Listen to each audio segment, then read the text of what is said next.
Welcome to the Think Small podcast, hypergrowth for small businesses. So, what's slowing you down? Well, hi again, everybody. It's Rob Godlewski with the Think Small podcast. And today, our guest is Jim Umlauf, the founder and CEO of 4Knines, a really interesting product line. Jim, welcome to the podcast. Thanks for having me on. I'm excited to be here. Appreciate it. Yeah. So tell us a little bit about not only the business itself, right? What does the magical product that 4Knines kind of invented and created? And tell us a little bit about the business, and then we'll talk about your journey into how you got into it. Yeah, absolutely. So we make basically interior protection coverage for those people that have kids, dogs, etc., for the inside of your car. So think rear seat covers, cargo liners, front seat covers, anything that's going to help you travel easier when you're in your vehicle. That's what we've been doing. We've been doing it for 13 years. And so we're expanding out into other areas, but that's primarily where we live. That's awesome. And as a dog owner, I very much appreciate the products you manufacture and design and create. So tell me, what was your journey to developing not only this product line, but figuring out, hey, I think we have a business here. Yeah, it's pretty interesting. So 2013, um, my wife was in the medical field. I was in medical sales. We didn't really know what we were doing, but we had this need, right? We had two big dogs that were tearing up the back of our vehicle. Um, couldn't find anything in the market to solve the problem. I went to car dealerships. I went everywhere you could at the time to try and find something that would hold up to those two. Nothing worked. Ended up figuring out how to build my own, and it's been gangbusters ever since. That's pretty incredible. And I got to tell you, you're entering a very competitive, very intense marketplace, right? Lots of opportunity. I think the total addressable market is probably in the billions of dollars, and people will spend lots of money on their pets, but there's a lot of competition out there. Tell us how your product is different or unique, and how do you stand out from the competition? Yeah, so I mean, first off, our craftsmanship and materials are far superior to most of the covers on the market. But the real reason we stand out, I think, is just predicated on the fact we've listened to our customers and built them what they want, right? We've built an audience. We got feedback from them. We've read every review, every comment, everything we can, and built products that meet the needs the customers are asking us to solve. As a result, we now have well over 20 patents across the entire product line. And, I say that people never believe me, something so simple can have patents, but based on the unique designs and solving the problems that customers wanted us to solve, we were able to get some IP behind everything we've done, which has been very insightful journey learning that. But I think that's one of the reasons why we're still around 13 years later in face of all of the competition that's out there. So tell us more about those unique features and patentable items on your products that make them so unique. Well, so for the first, so we started making our covers. You think about this, it's like a heavy duty moving blanket in the back of your car, right? So Sure. customers wanted the I think I own two of them. awesome. Um, but customers wanted to use the middle seatbelt. That was our first request. Ah, So the cover covers the entire back seat. You can't get that middle seat belt. And we had customers that wanted to solve that problem. There was nothing on the market that solved that at the time. So we developed a design that not only let you do that, but it lets you put down the armrest, it lets you fold down a seat depending upon your vehicle. So now what we're doing is giving you all the convenience features of your vehicle while keeping those covers in place. And that was our first foray into, getting IP on our products and learning how to do that. Jim, I got to hand it to you that it sounds so simple, but I like to use the phrase occasionally. It's simple, but it's not easy, Right. right? Um, Yep. and I'm with you, right? I've got one of those standard no name, aftermarket pet Yeah. seat covers, and it completely takes the functionality and the usability of the car I'm trying to protect. It wipes it away. I can't Yeah. use the middle seat belt. I can't use any seat belt. I can't fold down the split seats to make more room for anything I'm trying to carry. And it's sometimes it's very frustrating. I wish I would have known about your company a couple of years ago. But Yeah. But you said you really learned about this functionality from listening to your customers. So tell Yeah. us about that journey. Yeah, I mean that's incorporated in everything that we've ever done since we started the company. I mean, customer service, I think, is one of the hallmarks that we do. And so every review, every email is read by a real person. It's not read by AI. It's not read by people that don't know what's going on. We've had the same customer service manager for 10 years now. She's really been trained up. We've been trained. We review everything. We look at all the reviews. We go through them all. And we're always trying to find ways to do better or solve problems that happen. And so we have a process in place. Once a month, we sit down and we review all of the reviews, if you will, right? And we try to find out, what's good, what's bad, what's indifferent. And, it's a very rewarding process if you make a good product, I guess. Let me clarify that. If your product is good and you're getting great feedback from consumers, it's really nice because, during the normal course of business, what ends up happening is you end up addressing, I don't want to say negatives, but problems a majority of the day. And it's very easy for you to get caught in that landslide of problems, problems, problems. So having a day where you go through and find out all the great stuff you're doing is a really good thing. I can only imagine.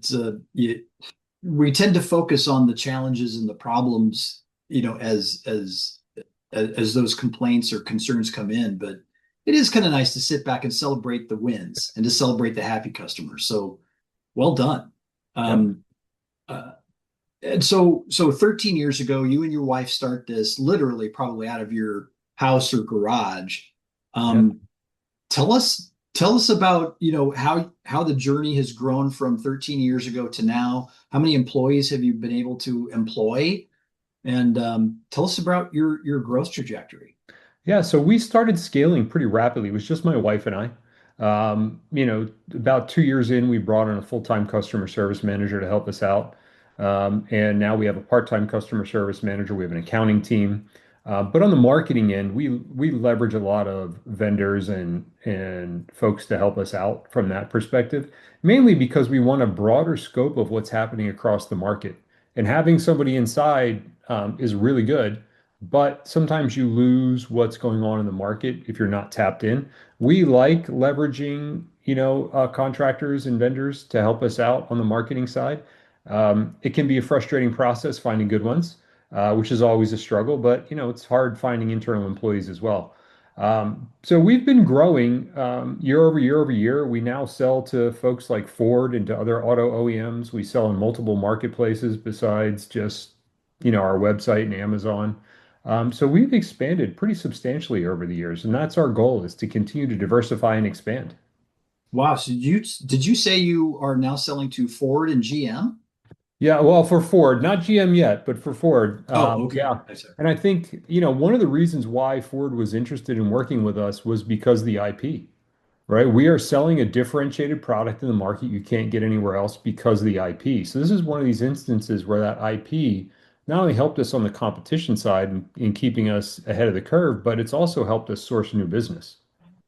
So I know a little bit about the supply chain getting into automotive, and it is not easy. And for a little business, literally you and your wife starting a business in your home, I mean, I'm fascinated by that approach. Did you approach them, or did they actually reach out to you? Well, so a couple years ago, we took on business partners that had some expertise in this space, and they're the ones that helped connect the dots for us across the board. Just Okay, to give you more of an idea, but it's taken us 4 to 5 years to get operational with Ford. Going through the engineering process, making sure we meet all the sure. requirements, making sure you connect with the right people across the board, finding the right fit. And I'll tell you, we got introduced to somebody at Ford who then introduced us to somebody else. And it was sort of the who you know kind of game, right? And they sort of passed us along. And we've been fortunate enough to build some advocates with inside the Ford organization that's allowed us to continue to grow and seek new opportunities. So it's been a very good partnership for us. So are your products now available, let's say, aftermarket at Ford dealerships or through their own? Um, Yeah, so if you go to e-commerce activities? accessories.ford.com, you can find all of our stuff there. And we're really Wow. excited right now to potentially get into their dealer installed options channel, which means when you order your car, you'd actually see us as an accessory when you're ordering your car to add into your vehicle. So that's a huge step for us. We're hoping that it comes to fruition a little bit later this year or maybe next year. But long runway there. But we've had a lot of proof in the accessories part. If we can get into the dealer installed options, that would really be um, fantastic. I really think that would be an incredible place for you to gain some rapid growth, Yeah, right? I'm sure your product is probably in the hundreds of dollars, not in the thousands or tens of thousands as an option. So right. it's an easier one for a new Ford customer to click and just say, yeah, sure. Yeah. Let's keep our new $40,000 vehicle protected. Well, yeah, I mean, you start looking, one of the most interesting products for us is our F-150 products, our full-size crew cab truck products. And those trucks get Okay. expensive. And they get expensive Yeah. fast. And they get used pretty ruggedly across the board. And it's one of those products where I don't know why you wouldn't get one, right? Right. If you have dogs, you have a situation where the interior can get dirty, why are you going to spend your afternoon cleaning the inside of your car, right? It's a lot easier to take out one of our covers, hose it off really fast, let it air dry, and then put it back in than you trying to Huh. get hair out of the car, mud out of the car, potentially any scratches or damage to the leather. You don't have to worry about that. It just makes your life easier. So for the small investment versus the price of the car, I don't want to say it's a no-brainer, but I can't It's imagine why you wouldn't. it's as close to a no-brainer as I think you would want to invest in a like to your point. This is more like a 70 to $90,000 vehicle, Yes. not 40. Wow. Um, so okay, so you're running the business for 13 years. I'm sure you've seen some time where sales might have plateaued or even contracted a little bit. Hopefully Mhm. not, but tell us about a time when you kind of managed the business through that. Not only operationally, you've got a supply chain to manage and contracting sales. But how did you manage the employees in the business through that? Yeah, I mean, so I can tell you two recent events, right? So 2023 was really a hallmark banner year for us. I think it was for a lot of e-commerce companies. We're coming off of COVID. People were shopping at home a lot more. People had just bought dogs because they were at home. So 2023 was a banner year, and then we started to see behavior shift after that into Mhm. 2024. Uh, getting in, and then you look ahead a little bit into 2026, and now we have all the tariffs and consumer sentiment that has dropped off and everything last year and into this year. So you always have these hurdles, these speed bumps, right? The important part, I think, is just to have a vision for the future, where you're going, and keep trying to get there.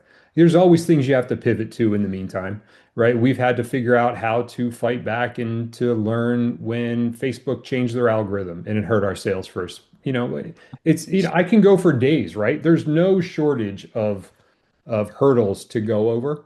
But Right. really, it's about having a long-term vision and working towards that long-term vision and making sure that you're holding yourself accountable to it to kind of achieve that.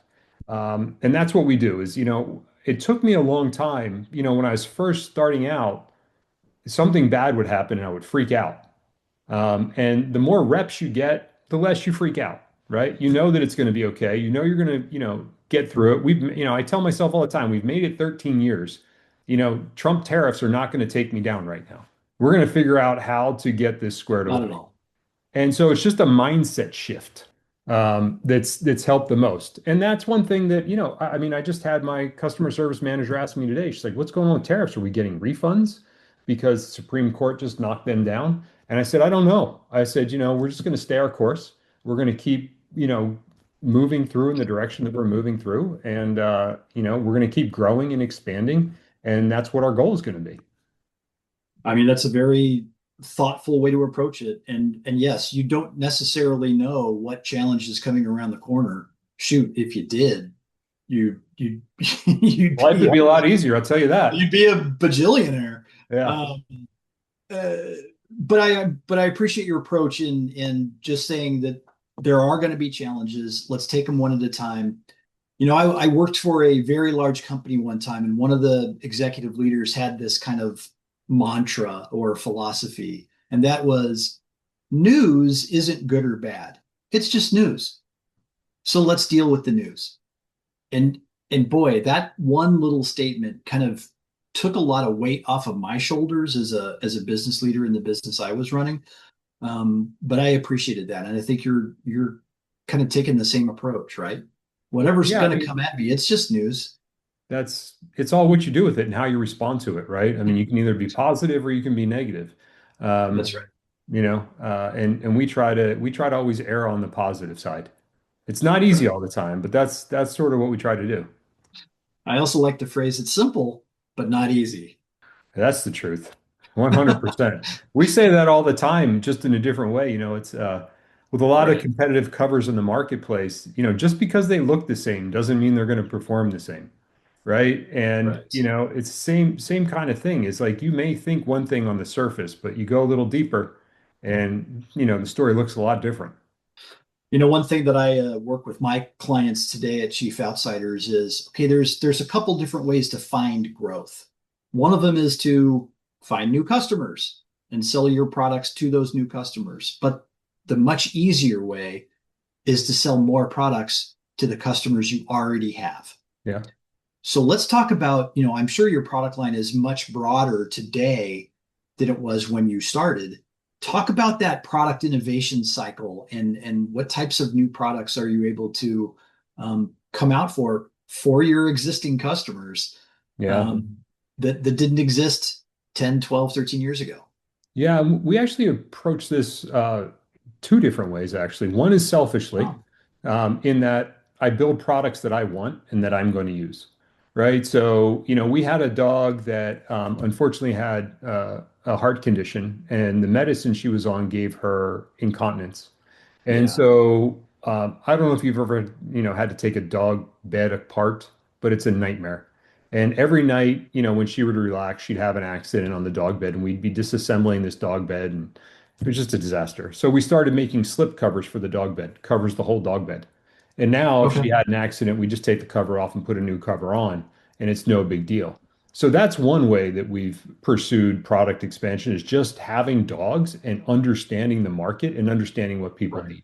The Right. second way is what customers ask us for. One of our most recent, most successful products is called a floor hammock for a truck. It's something customers probably asked me to build for like 7 months. And I slept on it. Honestly, I slept on it. I was just like, yeah, yeah, whatever. It's a great idea. And I just never made it. And then lo and behold, I made it and it became our number one seller like overnight and just took off. Um, so to the point where we actually trademarked the term floor hammock because it never existed before because it's something a customer dreamt up for us.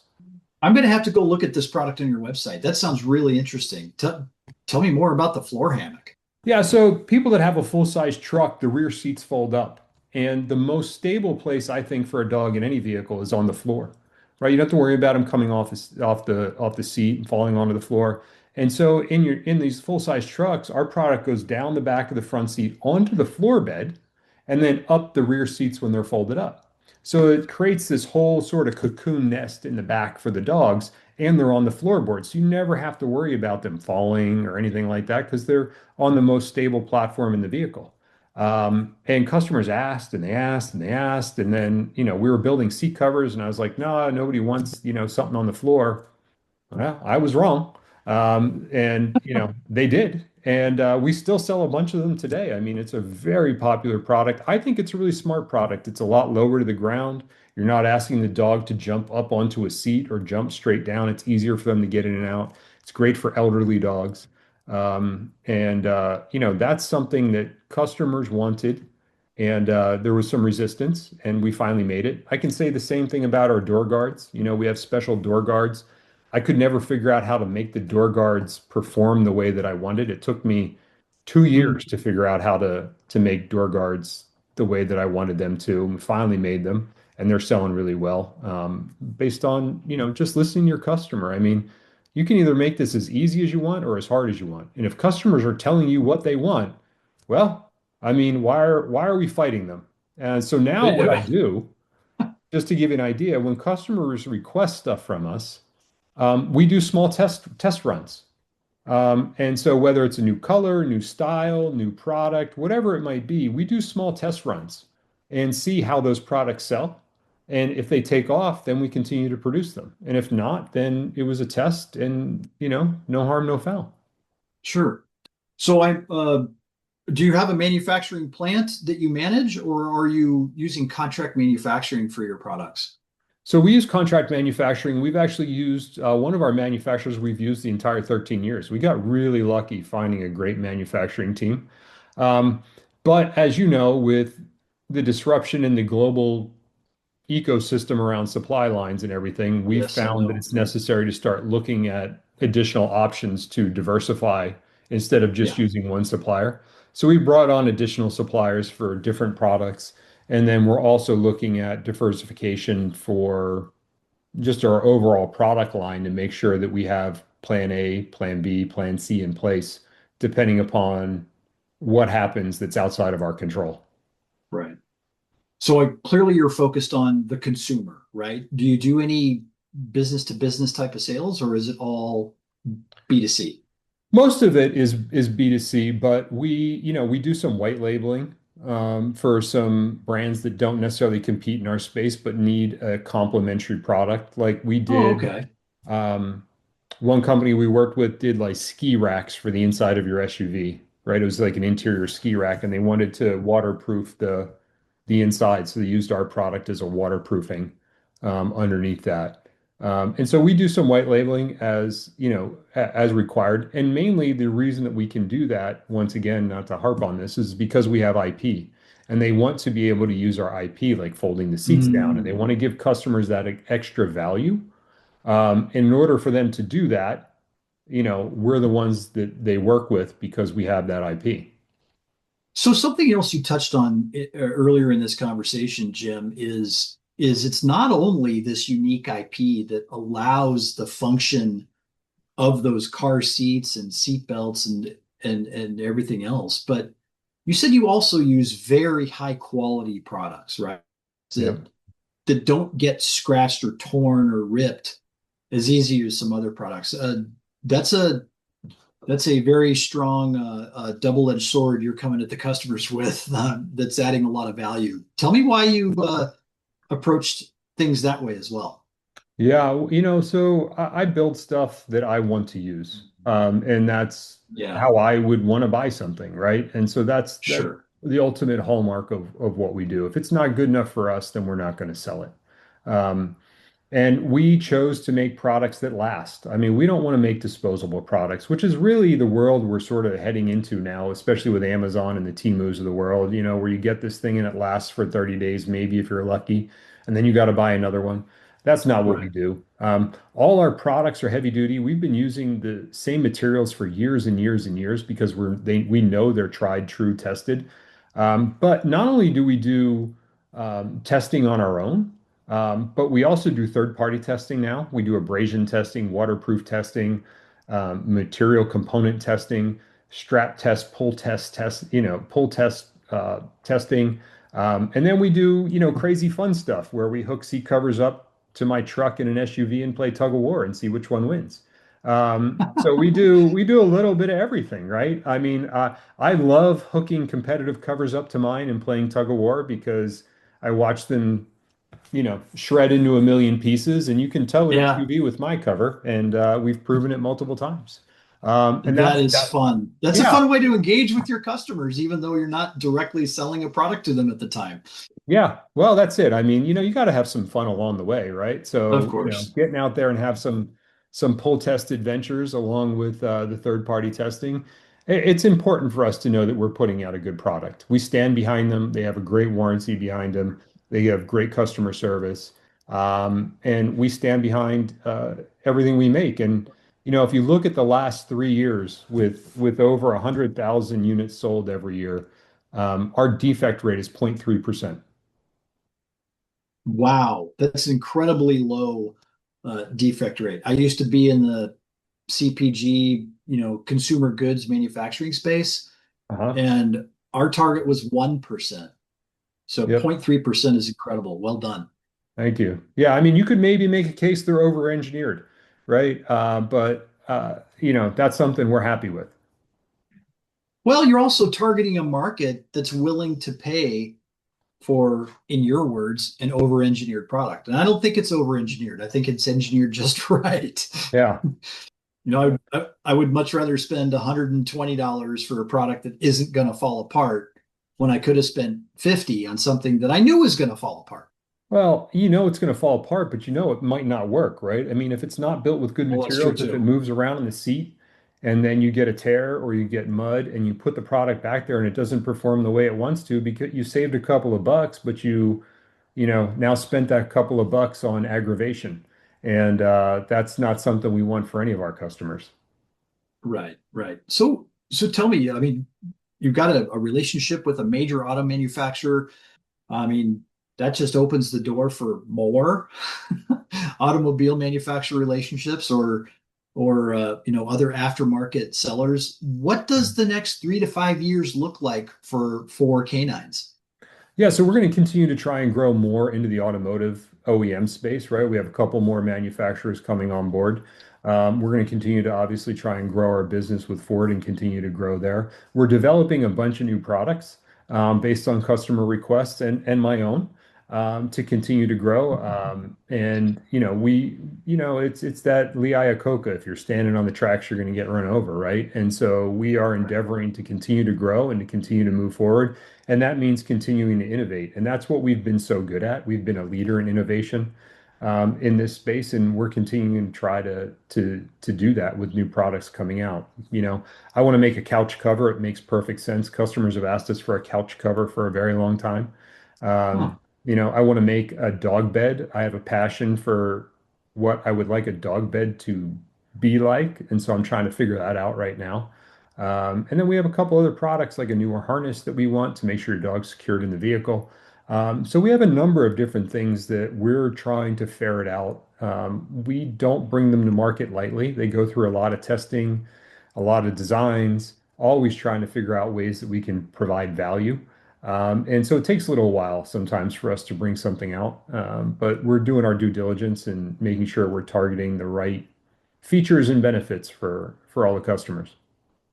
Well, one thing I do know in the consumer packaged goods space is that innovation is the key to growth. And it sounds like you're doing a really good job of that. I love the way you're taking your product innovation past products that protect the vehicle to now even talking about products that protect your pet. Hmm. And I think that's a very logical next step. And you're probably going to see some really good sales and results out of that. I hope so. I mean, it's interesting. We're in if you look at the whole dog, let's just say dog space, most of it's, capitalized by food and treats and things like that. Hard goods is a small niche, and then we're a niche of the hard goods niche, right? And Yeah. so we're already operating in a sliver of a sliver. And we've been, very lucky with what we have here. And then we also have overlap in the automotive sector. So there's a ton of opportunity for us to keep growing into these markets if we pick our spot the right way, which is what we're trying to do. So with new product innovation and continuing your protection of your IP, what would be standing in the way of achieving your growth goals over the next, say, 3 to 5 years? I mean, I'm sure there's a bunch of stuff that I can't even think about right now. But reliable supply lines is one of the things that we are really focused on right now. And in Okay. addition to that is reliable logistics. Those markets, believe it or not, the logistics have shifted quite a bit over the years and making sure that you are controlling costs along the lines there. And that really can hit your bottom line if you don't do a good job of it. So those are two items that we are constantly watching out for that, people probably don't talk about enough. And then, the last thing would be making sure that we really understand who our current customers are, which I think we do a pretty good job of, but who our potential future customers are, right? And Hmm. making sure we're mapping that out and understanding, well, what does this look like? What are the use cases and the customers who are going to benefit from those use cases? Who are they? And how can we serve them? And so those are probably the three things that we're focused on the most as we look at what our future vision is. So that's a really interesting component of it. Are you looking into changing demographics and how they look at just the idea of pet ownership? Yeah, I mean, so a good example would be right now we service more mid to large size dogs, Okay. or dog owners, right? But there's a whole bunch of small dogs out there.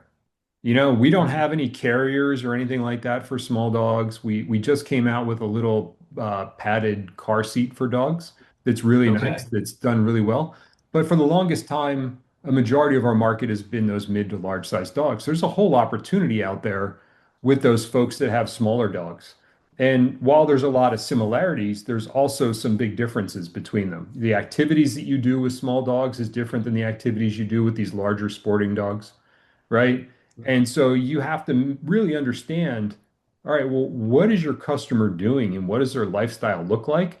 And how does that relate to the size dog they have? And then making sure you're targeting in there appropriately. If you have a small Chihuahua, you're not probably doing dock diving or sporting events with a little Chihuahua like you are with a lab, right? And so your lifestyle and your use cases are very different. And it's important to make sure that you're keeping a track on where you are now to service the appropriate customers and use case, and then, potential future changes as you develop new products. That's great. And I appreciate the fact that you are looking at those new pet markets, though, kind of expanding your total addressable market, right? Um, that's fantastic. And once you do that, then your potential customer base will grow as well. Yeah. Yeah. I mean, and I'll tell you this too, Rob. The other thing is if you don't understand, and this is just I'll get on my little soapbox here. If you don't understand the Sure. use cases and who your customers are, um, you're not going to do good with AI search, right? Your visibility for Ah, your product, if yes. you don't target correctly in some of these metrics, you're going to get left behind. So really understanding what AI is looking for, and it's very different than what traditional SEO looks for. Um, Understanding your customer and how they're using your product becomes extremely important for your long-term success. I heard a stat recently that the average Google search is about 6 words, but the average, uh, I'll call it, AI prompt is over 24 words. Yeah, it's So people, conversational. it is conversational, but people are looking for very detailed, very specific answers. And um, if you're not offering up content in the way that these AI overviews want to see it, you're gonna fall way behind. Yeah, that's one thing we've done, I think, very well with 4K9s. We're ahead of the curve right now on that because we That's realized that was good. going to happen soon. And Yeah, we've developed a bunch of tools and processes to help us out there because we know, eventually you're going to have your Meta glasses on or your Google glasses or whatever it might be, and you're going to have a conversation with AI asking you, "Hey, I need to protect the back seat of my Ford F-150. What are the best seat covers that are going to help me do that?" That's a lot different than you going into Google saying, seat cover for F-150, you know? that's Um, true. and you have to understand what are the different use cases, who are the different customers, and then position your company and products appropriately so that you're successful with the way the landscape is changing. So Jim, kind of to wrap this up, I mean, you've had an incredible journey, right? You and your wife in pharmaceutical and medical device sales and operations to founding, owning, and running your own, pet protective pet cover business. I mean, it's an amazing journey. So, what kind of advice would you give our audience relative to running and managing your own small business? Well, I think we talked a little bit about it, Rob. There's always ups and downs, right? Yeah, The one thing I'll tell you, having looked back on this and trying to figure out other businesses to start, now I can start to overanalyze those businesses. But when you're starting, you're going to figure it out. If you put in enough time, you do the right thing, you get some good mentors on board, you seek some help from different people, you'll be able to figure it out. Make sure you're selecting a product or a service that you have a passion about so that it makes your day easier every single time. If you're selling widgets and you don't really like widgets, it's going to be a long day for you, especially with the hours you put in. Um, I look back at my corporate career and, during the holidays, I longed for my old corporate career because I had half the month off during the holidays. Oh, And that doesn't happen anymore, right? You're kind of right. going and always on deck. But overall, I mean, I love the aspect of being able to grow something, build it from nothing. And it's a lot of effort. There's a lot of passion behind what we do. And if you have that, I think it's very, very rewarding. But it is a lot of work. Passion for the business. That's a great place to start. And honestly, I think that's a perfect place to end our conversation. So Awesome. before signing off, though, I want to let our audience know that your website is 4knines.com. That's the number four, KNINES.com. It's a great site. You have great products. Jim Umlauf, founder and CEO of 4knines.com. Jim, thanks so much for your time today.